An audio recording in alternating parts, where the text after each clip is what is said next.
யோகம் சார்ந்து புதிதாக யாருக்கும் எந்த அறிமுகமும் செய்ய தேவையில்லை. ஏன்னா இன்னைக்கு யோகா பற்றி எல்லோருக்குமே தெரியும்.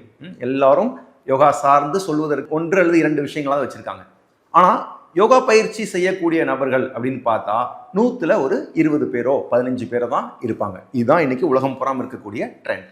வெளிநாடுகளில் பெருமளவில் இருக்குது. இந்தியா போன்ற நாட்டில் இன்னும் கூட அவேர்னஸ் இருக்கே தவிர ரெகுலராக ப்ராக்டிஸ் பண்ணுறாங்களா அப்படின்னு கேட்டால் பெரிய கொஸ்டின் மார்க் தான். ஸோ இந்த இடத்துல தான் யோகம் அல்லது யோக பயிற்சிகள் உண்மையிலே நமக்கு பலன் தருமா தராதா அப்படிங்கிறத முதல்ல தெரிஞ்சுக்க வேண்டியிருக்கு. அதில் முக்கியமாக ஒரு யோக பயிற்சினா என்ன, அதில் என்னெல்லாம் இருக்கணும் அப்படின்னா, யோக மரபு ட்ரெடிஷ்னல் யோகான்னு சொல்லக்கூடிய மரபார்ந்த யோக பயிற்சி என்ன சொல்லுதுன்னா, உங்களுக்கு ஒரு 40 நிமிடமோ 50 நிமிடமோ நேரம் ஒதுக்கி அந்த 40 அல்லது 50 நிமிடங்களுக்குள் 3 வகையான பயிற்சிகளை நீங்கள் செய்ய வேண்டும். என்னெல்லாம் 3 வகையான பயிற்சி?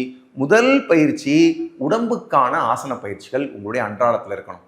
ஆசன பயிற்சிகள் இருந்தால்தான் அது உங்களுடைய அன்றாட யோகம் அப்படின்ற இடத்துக்கே வந்து சேர முடியும். இது முதல்ல.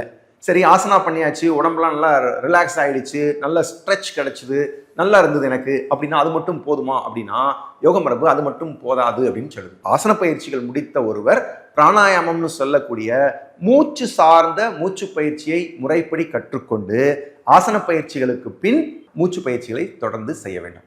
இது 2ம் செய்தால் போதுமா அப்படின்னா இது 2ம் செஞ்சா போதாது.